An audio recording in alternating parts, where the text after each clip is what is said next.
بسم اللہ الرحمن الرحیم۔ السلام علیکم اسٹوڈنٹس، امید کرتا ہوں کہ آپ سب لوگ خیریت سے ہوں گے اور خوش ہوں۔ تو بچوں، کلاس 11 ترجمۃ القرآن کا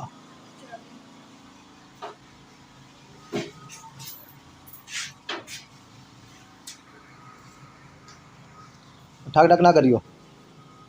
بسم اللہ الرحمن الرحیم۔ السلام علیکم اسٹوڈنٹس، امید کرتا ہوں کہ آپ سب لوگ خیریت سے ہوں گے اور خوش ہوں گے۔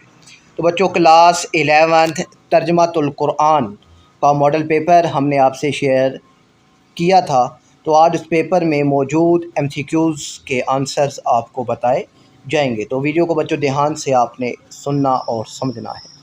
پہلا MCQs ہے سورۃ بقرہ میں بقرہ سے مراد ہے۔ تو بچوں، بقرہ عربی میں کہتے ہیں گائے کو، تو اس کا درست جواب ہے گائے، ٹھیک ہے۔ اور سورۃ بقرہ میں آیت نمبر 67 سے 73 تک، ٹھیک ہے، حضرت موسیٰ علیہ السلام کی قوم بنی اسرائیل کا ایک بہت ہی مشہور واقعہ کہ جس میں ایک شخص کا قتل ہو جاتا ہے، تو پھر اس قتل کی تحقیق کے لیے اللہ تعالیٰ کے حکم پر ایک گائے کو ذبح کیا جاتا ہے، تو اس واقعے کے نام پر اس سورت کا نام بقرہ رکھا گیا ہے۔ دوسرا MCQ ہے کہ سورت انفال نازل ہوئی۔ تو سورت انفال جو ہے یہ غزوہ بدر کے بعد نازل ہوئی تھی، کیونکہ اب غزوہ بدر یہ پہلی جنگ تھی جو 2 ہجری میں ہوئی تھی، ٹھیک ہے، 2 ہجری میں ہوئی تھی۔ اور اس سے پھر اب یہ پہلی جنگ تھی، تو پھر اب جو جنگ کے قیدی ہیں ان کے ساتھ کیا معاملات ہوں گے، پھر مال غنیمت کی تقسیم کیسے ہوگی، پھر جو جنگ کے جو بھی معاملات ہیں تو وہ سارے اس ایک سورت الانفال میں اللہ تعالیٰ نے مسلمانوں کو بتائے تھے۔ تو غزوہ بدر کے بعد نازل ہوئی، ٹھیک ہے۔ غزوہ احد جو ہے یہ 3 ہجری میں ہوئی تھی۔ غزوہ حنین جو ہے یہ 8 ہجری میں ہوا تھا، اور 8 ہجری میں ہی مکہ بھی فتح ہوا تھا، اور غزوہ تبوک یہ 9 ہجری میں ہوا تھا، یہ بھی آپ کو یاد ہونا چاہیے۔ سورۃ الانفال میں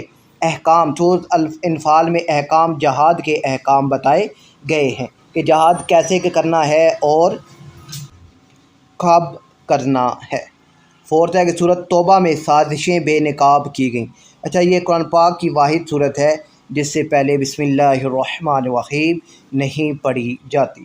تو سورۃ توبہ میں منافقین کی سازشیں بے نقاب کی گئی تھیں۔ اور سورۃ توبہ میں سورۃ توبہ میں غزوہ تبوک کا تفصیلی ذکر موجود ہے۔ اور اس کے بعد ہے بچوں 6 ہے کہ حج کی فرضیت کا اعلان۔ تو حج کی فرضیت کا اعلان سورۃ العمران میں ہوا، اور یہ قرآن پاک کی تیسری صورت ہے۔ اور 7 ہے کہ سورۃ العمران میں غزوات کا ذکر ہے۔ تو سورۃ العمران میں غزوہ بدر اور غزوہ احد کا ذکر موجود ہے۔ اور سورۃ بقرہ میں پہلا قصہ، تو سورۃ بقرہ میں پہلا جو واقعہ ہے، جو پہلا قصہ ہے وہ حضرت آدم علیہ السلام کا ہے۔ اس کے بعد 9 ہے کہ محکماتن کا معنی ہے، تو محکماتن کا معنی ہے پختہ۔ اور یظنون کا معنی ہے تو وہ یقین رکھتے ہیں۔ مجھے امید ہے بچوں یہ MCQs آپ کو سمجھ آ گئے ہوں گے۔ اپنا خیال رکھیے گا۔ اللہ حافظ۔